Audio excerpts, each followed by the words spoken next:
தெளிவாக புரிந்து கொள்ளுங்கள், தெளிவாக புரிந்து கொள்ளுங்கள். தாய்க்கு பின் தாரம் என்று சொல்லுவார்கள். ஒரு தாய் மரணித்தால் அந்த தாயினுடைய இடத்தை ஒரு நல்ல மனைவியால் அடைக்க முடியும். ஆனால் இந்த உலகத்தில் ஒரு தந்தையினுடைய உறவை யாராலும் அடைக்க முடியாது சகோதரர்களே. ஒரு தந்தையினுடைய இடத்தை அந்த தந்தையால் மட்டும்தான் நிரப்ப முடியும்.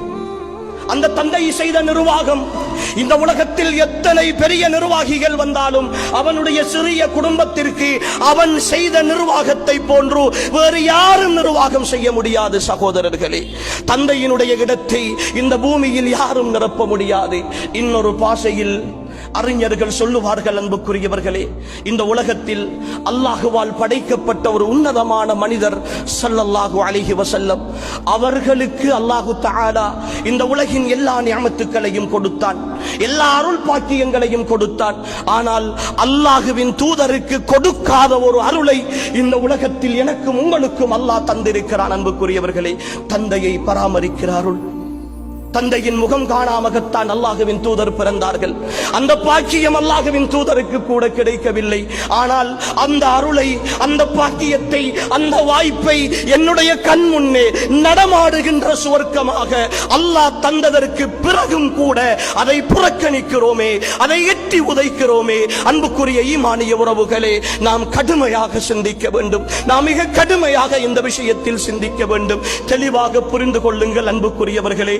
இமாமுனா ஷாஃபிஈ ரஹிமஹுல்லாஹ் அவர்களிடத்தில் ஒரு மனிதர் வந்து கேட்கிறார், என்னுடைய தந்தை என்னோடு அடிக்கடி சின்ன சின்ன விஷயங்களுக்கெல்லாம் முரண்பட்டுக் கொள்கிறார், நான் அவரோடு முரண்பாடோடு சண்டை பிடித்துக் கொண்டு இருக்கலாமா என்று கேட்ட நேரம் இமாம் ஷாஃபிஈ ரஹிமஹுல்லாஹ் தந்தைக்கான உரிமையை எப்படி விளங்கி இருந்தார்கள் என்பதை பாருங்கள் அன்புக்குரியவர்களே.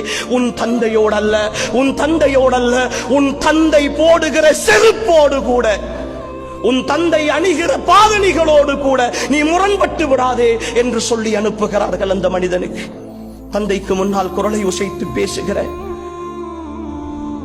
தந்தையை இரண்டாம் தரமாக கணிக்கிற, நீங்கள் எல்லாம் என்ன செய்திருக்கிறீர்கள் என்று கேட்கிற, நீங்கள் எல்லாம் ஒரு மனிதனா என்று கேட்கிற என் ஈமானிய உறவுகளே, வார்த்தைகள் கவனம், வார்த்தைகள் கவனம். சுவர்க்கத்தை நிராகரிக்கிற, சுவர்க்கத்தின் நடுவாசலை இழுத்து மூடுகிற அந்த பணியை இலகுவாக செய்து கொண்டிருக்கிறோம். தந்தை என்ற உன்னதத்தை இழந்தவர்கள் அன்புக்குரியவர்களே, இந்த உலகத்தில் அந்த உறவை மீட்டெடுக்கவே முடியாது என்பதை மிக தெளிவாக புரிந்து கொள்ளுங்கள் என் ஈமானிய உறவுகளே. தந்தை அல்லாஹ் அப்படித்தான் படைத்திருக்கிறான். ஒரு ஆணாக என்னுடைய பிள்ளையின் மீதான பாசம் எனக்கு இருக்கிறது, என் பிள்ளையின் மீதான அன்பு இருக்கிறது. ஆனால் என் மனைவியைப் போல, என் பிள்ளையின் தாயைப் போல என்னால் பாசம் காட்ட முடியாது. நான் கொஞ்சம் கண்டிப்போடு இருக்க வேண்டும். நான் கொஞ்சம் கண்டிப்போடு இருந்தால்தான், கொஞ்சம் அதட்டினால்தான், கொஞ்சம் ஏசினால்தான் அந்த நிர்வாகத்தை சரியாக செய்ய முடியும். இதுதான் மனிதனுக்கு அல்லாஹ் கொடுத்திருக்கிற இயல்பு.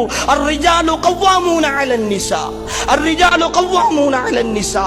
குடும்பத்தை நிர்வகிக்கிற பெண்களின் மீதான பொறுப்புதாரிகளாக அல்லாஹ் ஆண்களை நியமித்திருக்கிறான். அதனால் தான் எவ்வளவு கண்டிப்பான ஒரு தாயாக இருந்தால் கூட பிள்ளைகளை கண்டிக்கிற பொழுது அந்த தாய் சொல்லுவாள், கொஞ்சம் பொறு, வாப்பா வரட்டும் சொல்லிக் கொடுக்கிறேன் என்று சொல்லி பிள்ளையை பயமுறுத்துகிற தாய்மார்கள் இருக்கிறார்கள். அது இயல்பு அன்புக்குரியவர்களே.